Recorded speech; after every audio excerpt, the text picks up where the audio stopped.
All of your feelings are good. All of your feelings are there for a reason. There is no difference between the five outer senses: touch, taste, sight, smell, and hearing, and all of your inner senses that we call feelings. They are there to help you and guide you, so that you can take care of yourself in a way that is most beneficial to you. Your feelings are like the gauges and lights on the dashboard of a car. These lights and gauges on the car are there for a reason. They help you to know what to do in order to keep it running efficiently so that it will run reliably for a long time. This allows you to get the most out of your ownership of your car, the best performance and value. The same goes for you and your body. Feelings will help tell you how to take the best care of yourself.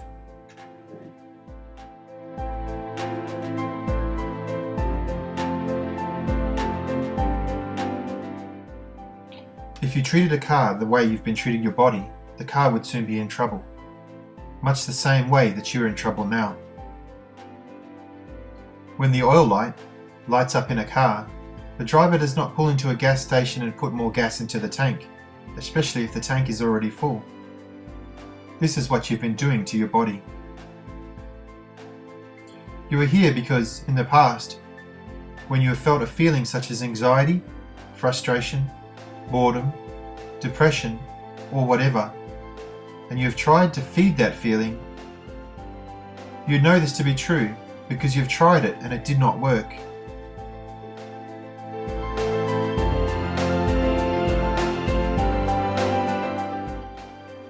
When the oil light on a car goes on, it indicates that the driver needs to check the oil.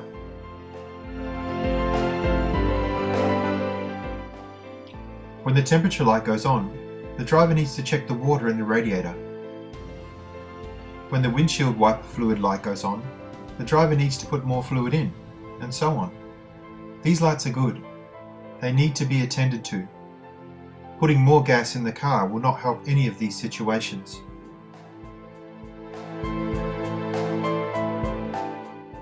When you feel anxious, it is a signal to look around. Something in your life needs fixing.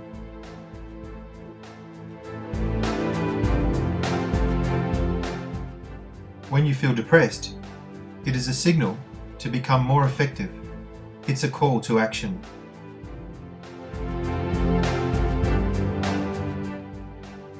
When you feel frustrated, it's a signal. What you're doing is not working. Try something else.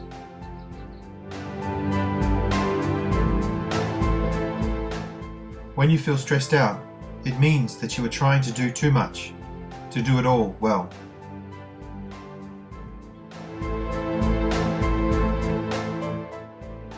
When you feel loneliness, it means that you have a healthy desire for human contact.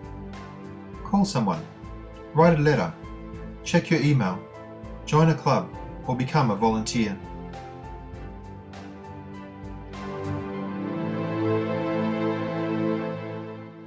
Eating does not satisfy any of these feelings any more than putting more gas in your car will fix an oil or temperature problem.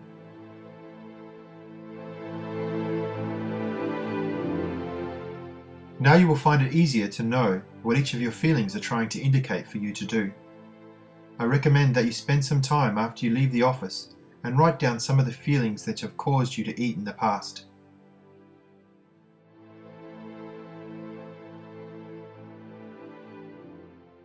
Then write down what that feeling really means. For example, depression means that I am feeling ineffective, helpless, or hopeless. The right action is to look at my life and identify the area where I feel this way. Then begin to develop a plan of action to start making things different. Finally, begin working the plan. Then watch as your depression begins to fade away.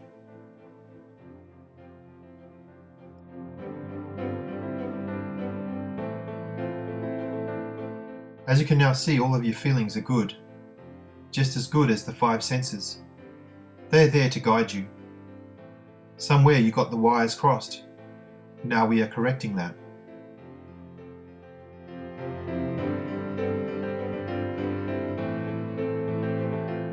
The reason your wires might have gotten crossed is that because some time ago, probably when you were very young, you felt a feeling and you could not act in response to it.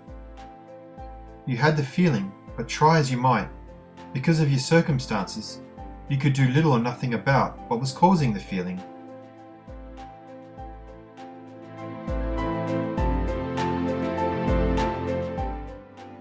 So even if you did understand what the feeling was trying to tell you, there was little you could do about it.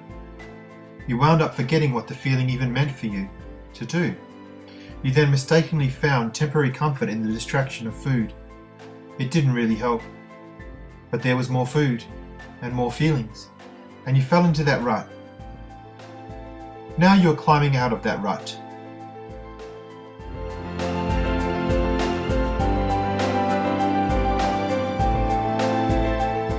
You are now ready to begin a life that is much more satisfying than the one you've been living. Now you are capable of satisfying yourself like never before.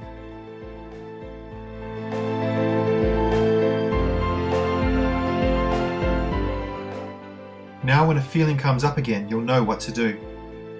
In fact, you will begin to look forward to acting upon your feelings in a more satisfying way. For example, if you feel lonely, you can call a friend, visit someone, or go to a place where you can meet people. Loneliness can never be satisfied with food. You now understand that to be a fact.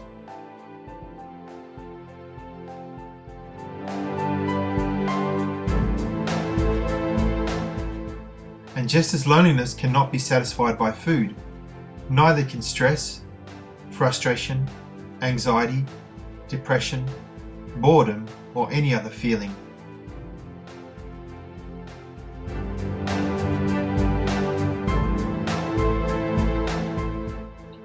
You are now free from the frustrating cycle that has caused you so much distress and weight gain.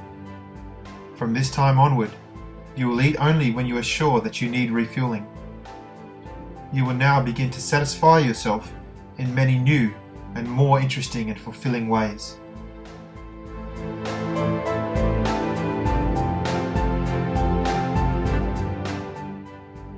From now on, when you get a feeling, and it is not hunger, you will simply say, "Stop. This is important. I'm giving this my 100% effort. My feelings are trying to tell me something important." Then listen to that feeling and begin to act on it.